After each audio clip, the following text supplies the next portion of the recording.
Saat terbentuk dalam lingkungan di peta di bumi itu dihuni oleh penduduk dengan kepercayaan yang beragam.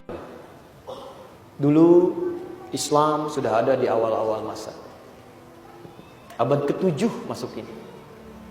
Yang bilang abad ke-13 itu palsu itu ya. Itu palsu itu dari Snokhorny, orang Belanda yang memang mencari celah untuk bisa memutarbalikan fakta sejarah, mengeluarkan kita dari keyakinan keislaman kita. Dia punya misi yang dia maksudkan perkembangan Islam, ya, bukan awal datangnya Islam. Majapahit sudah ada waktu itu. Jangan ngarang, baca lagi sejarahnya. Awas, hati-hati. Majapahit itu baru muncul tahun 1294. Lebih duluan Islam kerajaan di Samudra Pasai 1275. Berapa tahun coba sebelum datangnya ini? Cepat, 19 tahun. Di 19 tahun sebelum ada Majapahit, kerajaan Islam sudah ada. Kata Snokhorny datangnya di abad 13. Buktinya ada kerajaan Samudra Pasai. Apa mungkin orang Islam datang ke Aceh langsung bikin kerajaan? Jadi Masya Allah, ternyata Islam sudah ada duluan. Hindu juga sudah ada kemudian di awal-awal abad ini. Buddha juga sudah ada, ya. Animisme, dinamisme, Masya Allah. Begitu Islam ada di sini, dalam lingkaran ini, damai situasinya Pak. Silahkan cek. Tidak kita temukan pertentangan-pertentangan yang menghancurkan banjir darah. Yang terjadi justru saking indahnya Islam itu datang dengan aturan toleransi. Tidak pernah maksa orang untuk masuk Islam. Dibantu orang sekitaran. Kemarin kami baru dari Jawa Tengah tuh, ke Lasem. Tempat pertama kali ya saudara-saudari kita yang dari Cina merapat ke Nusantara itu lewat Lasem tuh. Ya. Di dekat pantai Caruban itu, dekat ke arah Bonang, ke Pesujudan, Anda naik ke atas. Ada yang jaga di situ namanya Pak Abdul Wahid itu. Sampai hari ini. Itu lewatnya ke situ. Pemukimannya di Karangturi sampai sekarang.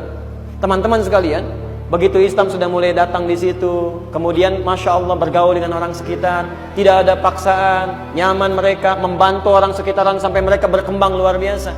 Sampai datang Laksamana Cheng Ho itu bangun mercusuar di Cirebon, bangun kemudian masjid di Semarang, Sampokong itu yang sekarang jadi kelenteng, asalnya masjid itu. Dibangun oleh Laksamana Cheng Ho, membawa kemudian 62 kapal, 27.000 pasukan kemudian datang. Dinasti Ming itu, diajak datang. Apa yang dilakukan? Membangun, bukan memerangi. Kedamaian tercipta. Sehingga dari sini Masya Allah banyak yang tertarik. Rakyatnya masuk Islam, bahkan di antara raja terkenal tuh di Sunda itu, dari mulai Banten kekuasaannya sampai ke Bandung, sampai ke Ciamis, sampai ke perdekatan Cirebon batas Jawa, namanya Prabu Siliwangi itu. Allahu Akbar, jalan-jalan.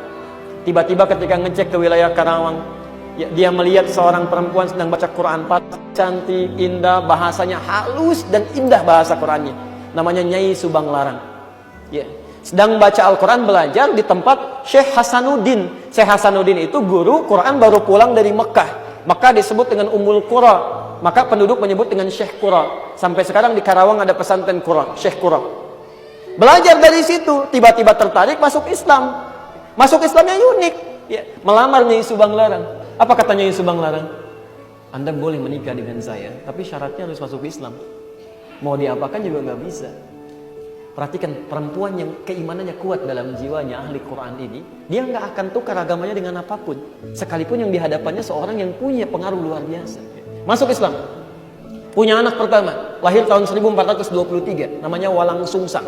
Kalau orang dulu itu masih lebih ke nama-nama binatang gitu. Lahir Sungsang, sebut Walang Sungsang. Ya. Kedua perempuan tahun 1426, namanya Rara Santang. Ya. Yang ketiga tahun 1427, namanya Raja Sengarang. Masuk Islamlah kemudian. Ya, anaknya masuk Islam, kemudian pergi berangkat ke Mekah, adik kakak Walang Sungsang dengan Rara Santang. Begitu sampai di Mekah setelah menunaikan haji, ganti nama kemudian. Walang Sungsang menjadi Abdullah Iman, Rara Santang menjadi Syarifah Mudaim. Bertemulah di situ kemudian dengan salah seorang anak Ahmad Jumadil Kubra. Ahmad Jumadil Kubra itu seorang ulama besar, berasal dari Mesir, berdakwah di Nusantara. Punya dua anak, satu namanya Maulana Ishaq, dibawa ke sini. Yang kedua Syarif Abdullah tinggal di Mesir. Maka dilamarlah oleh Syarif Abdullah lewat kakaknya, disetujui. Syarifah Mudaim dibawa langsung ke Mesir, tinggal 20 tahun. Melahirkan seorang anak diberi nama Syarif Hidayatullah. Belajar selama 20 tahun dengan Ibnu Athaillah As-Sakandari dan sebagainya. Pulang kemudian ke Nusantara bertemu dengan kakeknya yang sedang berada di pegunungan Jati itu. Maka datang ke situ, diberikan keluasan wilayah yang kemudian diberi gelar dengan Sunan Gunung Jati. Itu namanya Syarif Hidayatullah. Yang ingin saya sampaikan, anak keduanya Maulana Ishaq berdakwah di Nusantara sampai muncul keturunan-keturunan. Saat berdakwah itu tiba-tiba datang yang bukan Hindu, bukan Buddha, bukan animisme, bukan dinamisme. Tahun 1511, Alfonso de Albuquerque datang ke Selat Malaka membawa misi utama, misi suci yang disampaikan oleh Paus Alexander yang ke-6. Disampaikan dengan 3G namanya: Gold, Glory, and Gospel. Datang ini. Lihat, saya ingin tunjukkan di mana toleransi yang pertama kali datang di Nusantara ini, di mana intoleran kemudian datang ke Nusantara ini. Jadi ketika Islam datang damai-damai aja, nggak ada masalah kok. Yang jadi masalah ini ketika Portugis datang. Makanya dalam sejarah kita silahkan cek dari mulai SD, SMP, SMA itu Portugis itu disebut penjajah dulunya. Silahkan, bukan pendatang. Pernah nggak ada dalam kita tuh? Ada dalam sejarah Anda dilihat orang Arab penjajah? Ada nggak? Nggak ada. Jadi kenapa pada usil pada orang Arab sampai hari ini? Pada aneh menurut saya itu yang dipersoalkan dulu itu penjajah datang. Kenapa? Memang tujuannya bukan ingin membangun, menjajah. Tiba-tiba, maaf, dagangan dimonopoli. Orang-orang kemudian pada diatur oleh mereka, kalau tidak eksekusi mati. Diputus jalur kerja. Jangankan orang Islam, orang-orang Hindu pun yang di Goa sampai marah-marah yang di India. Datang mereka ke sini. Asalnya nyasar dulu itu Portugis tuh, nyasar sampai ke India. Kemudian balik lagi ke Portugis, meng-hire Ahmad bin Majid, seorang navigator muslim, untuk mimpin perjalanan. Ahmad bin Majid gak ngerti mau dibawa kemana. Tapi sampailah kemudian ke Selat Malaka ini. Saya persingkat, ketika dia datang inilah karena membawa bisi gold. Dapatkan rempah-rempah sebanyak-banyak. Glory, capai kemenangan, ekspansi penjajahan. Gospel, tebarkan ini. Ya. Kembalikan domba-domba yang tersesat. Nah, di sini kisahnya dimulai. Begitu datang, dia langsung membangun tempat ibadahnya. Dalam bahasa Arab disebut dengan kanisa. Jamaknya kanais. Bahasa Latinnya dikenal dengan igreja. Igreja. Baik, jadi begitu datang dia bangun igreja.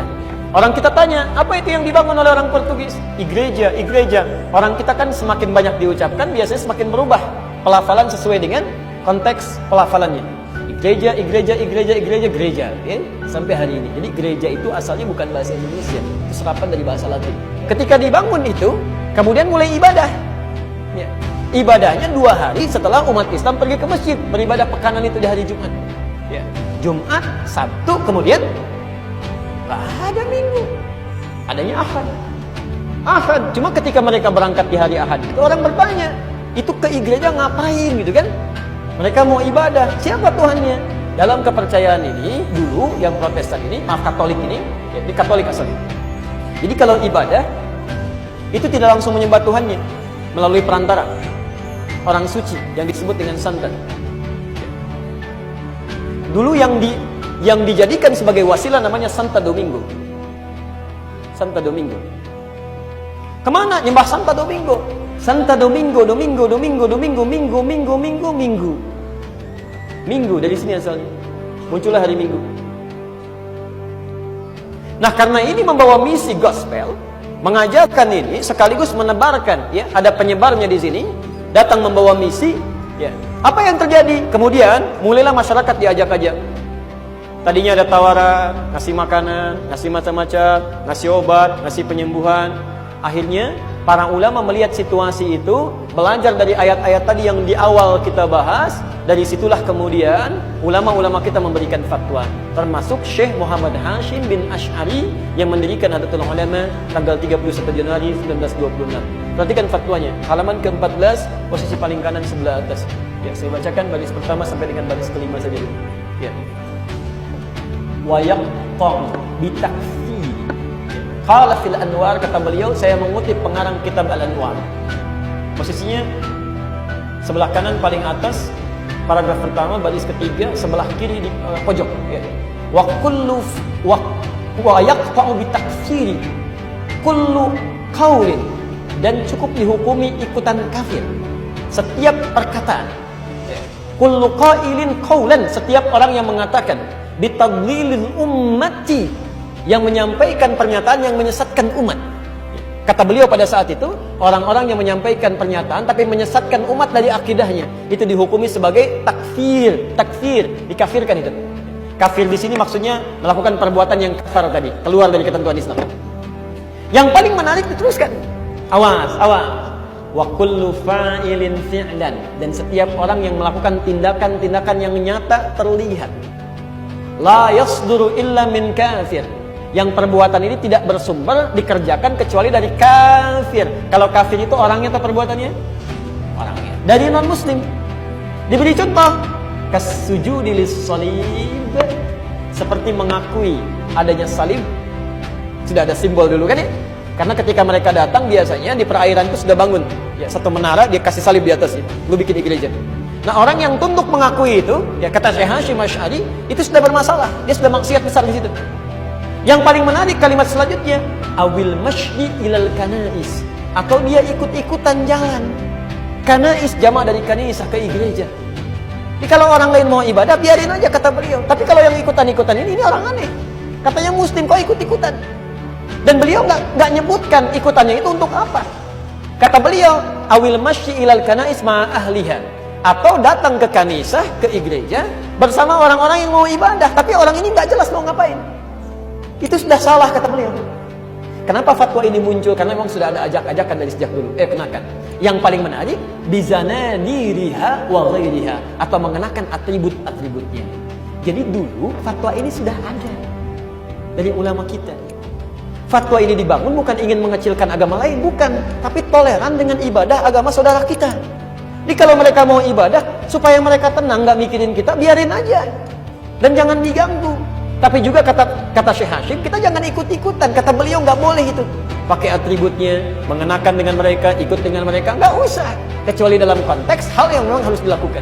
Jadi jelas MUI pun tanpa harus mengeluarkan fatwa, kalau kita benar-benar menggali Al-Qur'annya, menggali hadisnya, maka itu cukup bagi kita untuk jadikan patokan sebagai amalan.